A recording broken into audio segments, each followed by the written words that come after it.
Music is pretty much like a soundtrack to my life. I was a really shy kid. I went to a school where there wasn't a lot of Native people. So I always felt like I wasn't part of the crowd, like I felt like I was an outcast. For me, music became that friend that I didn't have, and that outlet that I didn't have.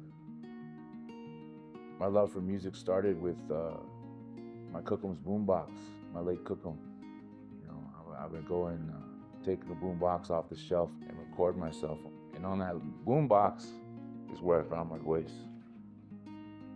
The late Uncle Bob, he used to act.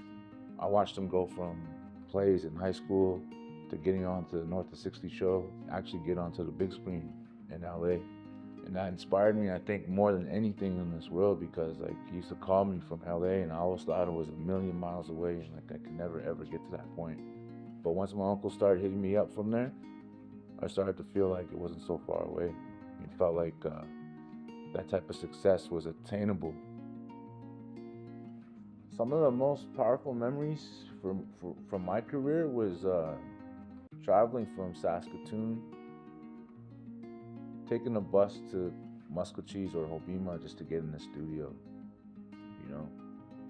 and getting beats from my boys who were other Native dudes, and just knowing that we created this from nothing, and creating some of my first songs with Res Official were super powerful, because those songs eventually made it to the stores like HMV back in the day, all these different stores. So super powerful moment for me was seeing my album in the store. And then to go back and see it sold out, another powerful moment,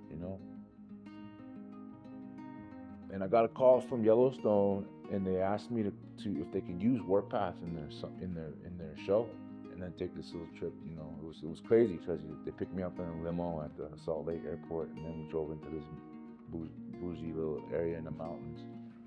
One of the producers hit me up and was like, "Hey, Kevin Costner wants to meet you." And he comes up and he's like, "Drezus, right?" And I was like, "Yeah, man." And he's like, "I love your song called War Party." I was like, "You mean Warpath?" And I was like, correct him, I had to keep it 100, man. But he's like, yeah, I love it, man. And he's like, "Oh, you guys, we want to come and have lunch in my trailer?" This is wild. That's another one of those moments that made me realize that we can do anything, man. Just because we come from a place like that doesn't mean we can make it into places and rooms like that. It's completely, it's attainable. It's possible, man. People are gonna try and stop you from doing what you want to do, man. They're gonna try to get in your head and try to make you believe that you don't deserve it, or that you're acting too good, or you're acting too deadly, man. You better slow down. Don't listen to that. Listen to this. Listen to what's going on in here, because no one else knows this better than you. My name is Drezus. My real given name is Jeremiah Manitopyes, and I come from the Muskowhegan and Cody First Nations in Saskatchewan.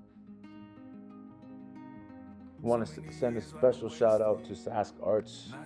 We appreciate your contributions to the culture in Saskatchewan. But I fell in love with the pain, let me speak to the pain. She was more than a phase, a lake full of tears, then there's more on the way. Dang. It always pours when it rains, but when the sky opened, all the thunderbirds came.